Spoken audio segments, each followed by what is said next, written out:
in, nerds! We're talking SummerSlam!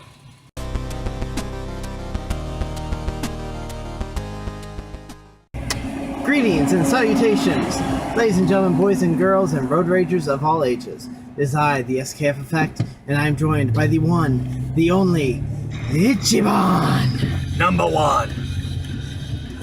And today, we're going to discuss part of SummerSlam 2017. We're going to cover the Raw brand right off the bat. Raw First, war. we're going to discuss... No, anymore. We're not allowed to have war. Peacetime, no Yeah, war. all Raw and peace. So, we are going to discuss two matches that are probably going to take place on the card first. The first one is going to be a match for the WWE RAW Tag Team titles, which is currently held by The Bar, Sheamus and Cesaro. Most likely, their challengers are going to be Dean Ambrose and Seth Rollins, who have had a little rocky reunion on Raw as of late. But most likely, that's what we're going to lead to at SummerSlam. Little Shield reunion of sorts with the two. I'd say it could go either way for it, but if they want a big in for it, Rollins and Ambrose would end up walking out as tag team champs, which would make Dean the second member of Shield to become a Triple Crown champion. Yeah. Intercontinental. Yeah. Oh, Seth Rollins never had the Intercontinental, did he? No. So he would be the first member of the Shield to be a Triple Crown champion. Well, because there's two mid-card titles, wouldn't... As far as my knowledge, the U.S. title is still not technically considered for the Triple Crown. That's Grand... No, because that was European title. It was Grand Slam. Meh. So, who would you take out of the match? I think it would be a waste of two quality sports entertainers. And, you know, but my pick is going to be, you know, a long shot, because I think, you know, based on our WWE creative team, I'm going with The Bar, Cesaro, because I don't think that just idly putting the titles on Ambrose and Rollins is worth a rivalry. How about that's what WWE loves to do, though, at times. That is true. But That's true. while we're discussing tag teams, let's hit another tag team match that's probably going to take place. It most likely would have been a triple threat match featuring the Revival, but with one of them being out injured, I can see it coming down to the Club versus the Woken or Broken, or normal, Hardys. Which in this case, most likely your SummerSlam match, you'd end big, you'd want the Hardys to get to win at it. They've been on a losing streak as of pay-per-views, going up against The Bar. I would not go with the Hardys. With all of the latest Broken Owl lawsuit nonsense, I would say that they're going to continue to just hit Matt in the head a whole bunch. Like a whole bunch. Like they might hit him in the head with The Bar. You know, just throwing shit out there. The Bar. I think whether they mock NWA, TNA, Impact, Global Anthem, Whatever the hell it's called nowadays. the one with the 6 sides. If they mock them, they can absolutely do a Woken gimmick, that would work. That would make me happy. That would make me happy. So we'll see. They could also end up just tossing everything aside and doing a Four Corners tag team match for the titles. That's true. That's true. Either way, The Bar. Another match that could be taking place, it's a give or take on it, would be The Miz defending the Intercontinental Championship against the son of Raw General Manager Kurt Angle. All right, I get it. there is a loose, goofy resemblance to Kurt Angle. Jason Jordan, has that There you go, hokey, cameraman. goofy appearance that Angle when he was doing his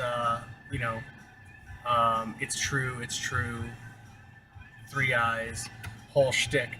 He does have a loose resemblance to that, but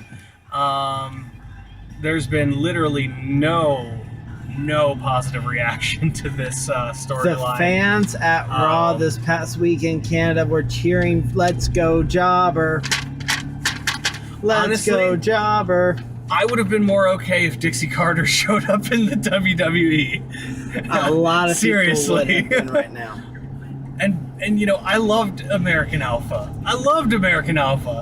They just disappeared on why'd they kill SmackDown. They just disappeared. I mean, shit. They never even got a chance to really shine as a tag team. And WWE just kind of said, nah, we're done with you. I mean, same thing happened with the Ascension, but at least they're they're at least those guys that are in the Fashion Files! the Fashion Files. Those guys! Yeah, those guys. The one that was like putting syrup on the log, and Yes. they're doing great with those skits. Hey, you got to do something if they're not going to get put in matches. Dango and Breeze are doing amazing. They're getting more positive reaction probably from people with that. Yeah. All right, so let's move on. I touched on this in a different video. It is the Raw Women's Championship match taking place at SummerSlam. As of filming right now, it is Alexa Bliss versus either Nia or Sasha for the title. I came prepared to mock you and your conspiracy theories on this, but Can't the mock the more conspiracies. it just seems so far-fetched, and it is very WWE to do stuff like this. Exactly. But the more I follow on Twitter, Mm-hmm. the more plausible it seems. The theory is that Bayley is not truly injured. They're going to give her an underdog story. Sasha will beat Nia. And as we're at SummerSlam, as the match is getting ready to start, out will come Bayley. She's medically cleared. She's ready to compete. She will pin Sasha. It's going to be one of those Vicky Guerrero moments. He's here! He's here! He's here! Yeah. Bayley will get the pin on Sasha. Sasha will get pissed. She'll turn on her best friend for stealing her moment.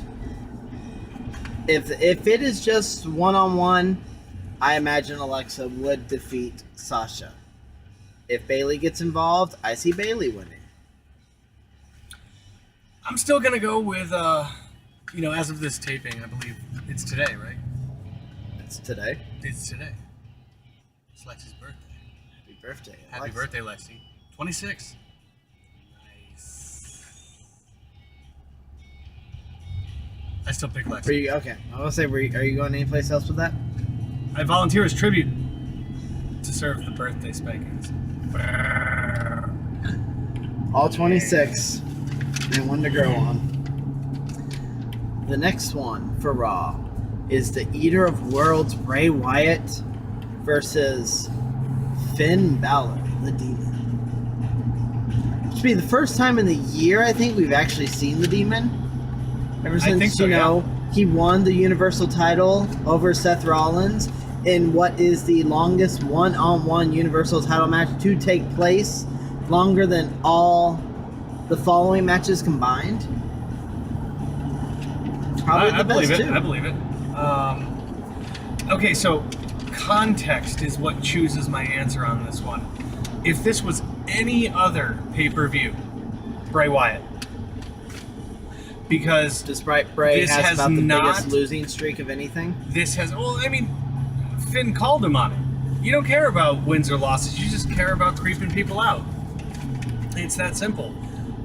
Which, the WWE is well known for not caring about wins and losses. It's about whatever they're pushing. But because this is SummerSlam, unless they're going to start a card that leads all the way to like Survivor Series, which I don't see that happening. I mean, that's a good 3 months away. Mm-hmm. It'd be a long, drawn out. Hell in the Cell would have been a great ending, but that's part of SmackDown now. Yeah, that's true. You notice all the caged, gimmicked pay-per-views are now all SmackDown? It doesn't make sense that Elimination Chamber and Hell in a Cell are on SmackDown. I'm really disappointed for the sake of the Hardys, Jeff, that Hell in a Cell is now part of SmackDown while tables, ladders, and chairs got brought to Raw. That's true. That's true. Way to keep Jeff around for another year. Well, I hear that they're planning another superstar shakeup because they're not. WWE suffers from ADD. Yeah, well, yeah. Guy gamer, man, you're commitment looking better issues. now. Commitment issues. But seriously, because it's SummerSlam, I'm gonna go with Finn. Gotta go with the Demon. Especially if the Demon shows up. Can't go against him for that. The next one, I'm not really sure why this is going to be a thing. Big Show versus Big Cass with Enzo Amore suspended above the ring in a shark cage. There are two things I need to say about this. Number one, you gotta sell toys. You gotta sell toys. True. And since NXT, the shark cage match thing became a toy, and they've had to promote it on, several pay-per-views. Jericho was put in the cage. And number two, this is a shout out to another wrestling channel of woke culture. And yes, I am a loyal subject. King Ross, this is for you. You know why this match is happening. Vince McMahon likes big sweaty men. Vince McMahon likes big sweaty men. They both have big in their name. That's why this is happening. And we can't watch, Cass murder Enzo again. No. It's kind of getting sad to watch. I mean, it'd be fine if, say, he went to 205 Live and we watched Neville murder him. Yeah, that'd be It'd be different. It's a fairer murdering. Yeah. Oh, we were talking about Neville. You're not on Neville's level. Not many are, but Neville's level might get towered by the power of Tozawa.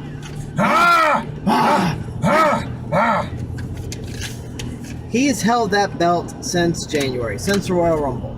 Longest cruiserweight champion this go around. Have to go with Tozawa. Absolutely. Is actually going to pick up the win this time around. Get the title. End the Neville level. Let him move on to something else. True. I mean, when it all comes down to it, how can Tozawa fail when he's got Titus worldwide? And the last match taking place at SummerSlam for the Raw brand, it's going to be the Universal Championship match with Brock Lesnar defending the title against Samoa Joe, Roman Reigns, and Braun Strowman. I've said it before. I think they're telegraphing this ending, and with all the talk of Brock and Paul leaving if Brock loses this match, that's literally what they did with Dolph Ziggler almost a year ago. It was almost a year ago, and so my pick is Brock Lesnar. I think they're selling. They're selling, what is it, a red herring? Yeah. I'm going with either Samoa Joe or I'm going with Braun, and it's going to be Braun and Roman moving forward from here, feuding over the Universal Championship. And it's just going to be Roman trying to topple him and see if maybe that will help. Let Brock come back at Royal Rumble. He can face Roman at WrestleMania. And Roman can have his big, I beat the monster one-on-one there. He retained the title. He beat the dead man, and then he beat the beast. I see, if this plays out, I see, Lesnar retaining, which leads to either a one-on-one confrontation at that point at Survivor Series for Braun or Joe or Roman, even Roman, and that's where Lesnar loses, and he gets his rematch either on a rare appearance on an actual Raw branded pay-per-view or at the Royal Rumble, and then he's free, because there was a lot of talk about how the main event of WrestleMania has been changing a lot. So I see still Brock rock retaining. All right. So that's our thoughts. That's the card and some of the matches that will most likely be on the card for the Raw brand of SummerSlam. Next video, we're going to cover what's going to be taking place for SmackDown. Click below, hit like, hit share, hit subscribe, comment. Tell us what you think might be taking place. Tell us what theories you might have for some matches that are going to happen. Ichiban, anything else to add? Aside from the fact that I will officially be recognized as Ichiban #1 post our contract in a briefcase match. Technically, no matter what, you will be, win or lose, but I'm still going to walk out with the briefcase, and then I'm going to claim your Ichiban Championship. And I'll be the first person, the first person to officially have a long reign as both title holders. I think, for the sake of not wanting to be locked up for vehicular manslaughter, 21. we'll agree to disagree. Like, share, subscribe. See y'all next video.